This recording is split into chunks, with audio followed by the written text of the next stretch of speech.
அஸ்ஸலாமு அலைக்கும் வரஹ்மத்துல்லாஹி வபரகாத்துஹு.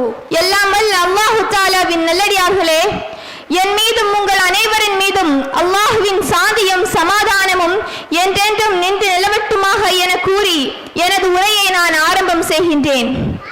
எனக்கு இங்கே கொடுக்கப்பட்டிருக்கும் தலைப்பு என்னவென்றால், அழகிய முன்மாதிரி இப்ராஹிம் அலைஹிவஸல்லம் அவர்கள்.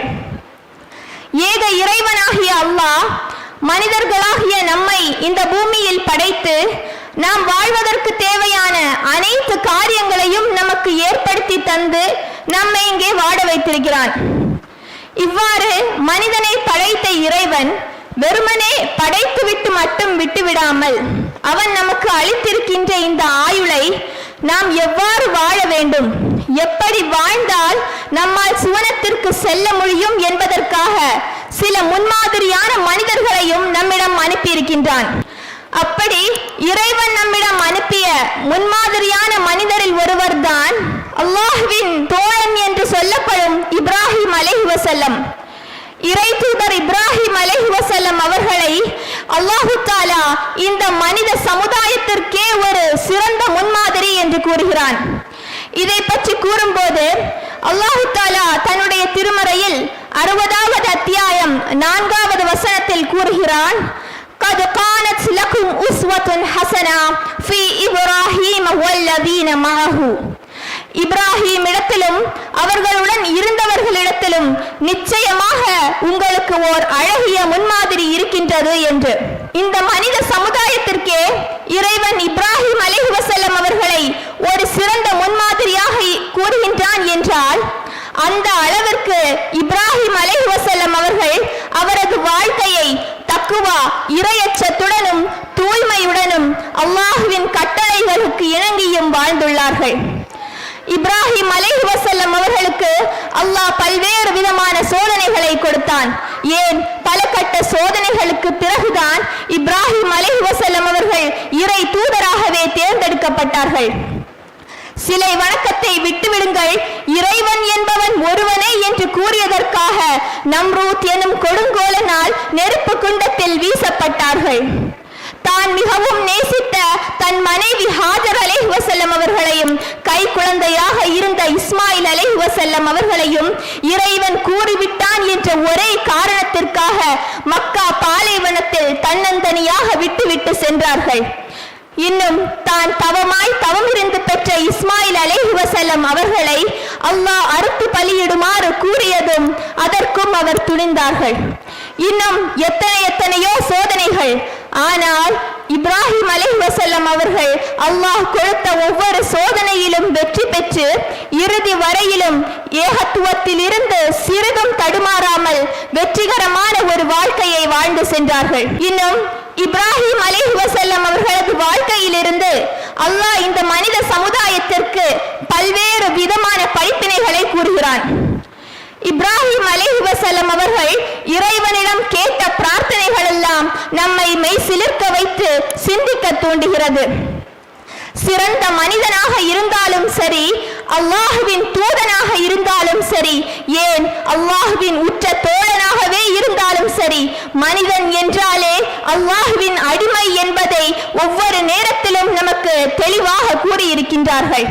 உள்ளங்களை புரட்டக்கூடியவன் அல்லாஹ்தான். அவன் நாடினால் யாரையும் தடம் புரளச் செய்து விடுவான் என்பதை நன்றாக உணர்ந்த இப்ராஹிம் அலைஹிவஸல்லம் அவர்கள் அவரது வாழ்க்கையின் ஒவ்வொரு கட்டத்திலும் பல்வேறு விதமான துஆக்களை அல்லாஹ்விடம் கேட்டிருக்கிறார்கள்.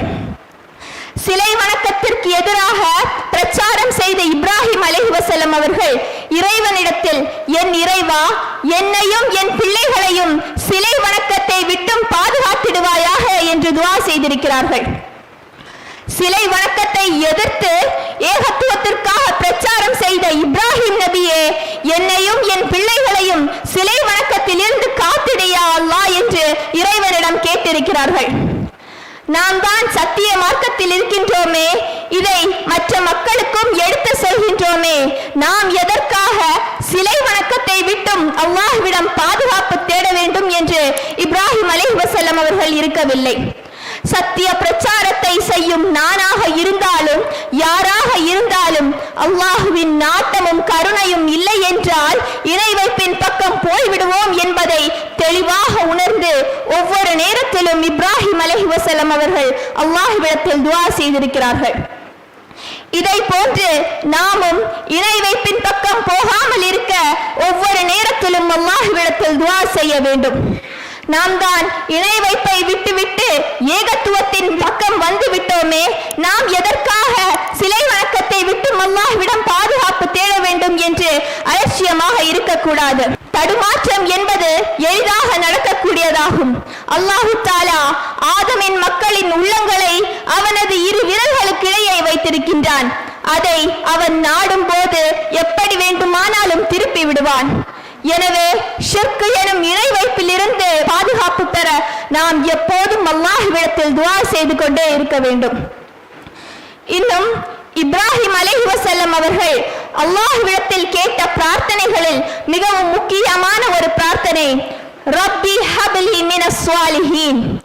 ரப்பி ஹப்லி மினஸ் ஸாலிஹீன், இறைவா எனக்கு சாலிஹான ஒரு பிள்ளை தந்தருள்வாயாக என்று. பெரிய பெரிய அந்தஸ்துகளில் இருப்பவர்களின் பிள்ளைகள் கூட நல்லொழுக்கம் இல்லாதவர்களாக இருப்பதை பார்க்கின்றோம்.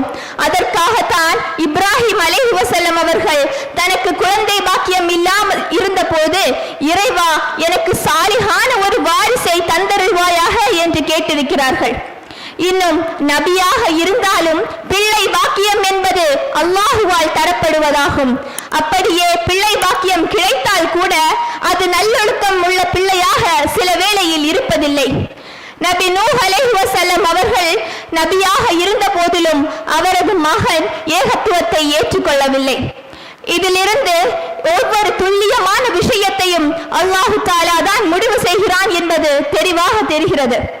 எனவே அன்பார்ந்த அல்லாஹ்வின் நல்லடியார்களே, இனி வரக்கூடிய காலங்களில் இப்ராஹிம் அலைஹிஸ்ஸலாம் அவர்கள் வாழ்ந்ததை போன்று இப்ராஹிம் அலைஹிஸ்ஸலாம் அவர்கள் பிரார்த்தனைகளுக்கு கொடுத்த முக்கியத்துவத்தை போன்று நாமும் அல்லாஹ்விடத்தில் அதிகமாக பிரார்த்தனை செய்யக்கூடிய நன்மக்களாக ஆகுவோமாக என கூறி எனது உரையை நிறைவு செய்கின்றேன்.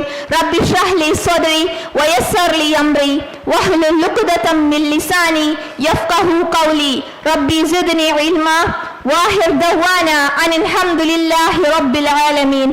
அஸ்ஸலாமு அலைக்கும் வரஹ்மத்துல்லாஹி வபரகாத்துஹு. இஸ்லாம் மற்றும் சமுதாய செய்திகளை அறிந்து கொள்ள தமிழ்நாடு தௌஹீத் ஜமாஅத் யூடியூப் பக்கத்தை உடனடியாக சப்ஸ்கிரைப் செய்து கொள்ளுங்கள். மேலும் பெல் பட்டனையும் கிளிக் செய்து கொள்ளுங்கள்.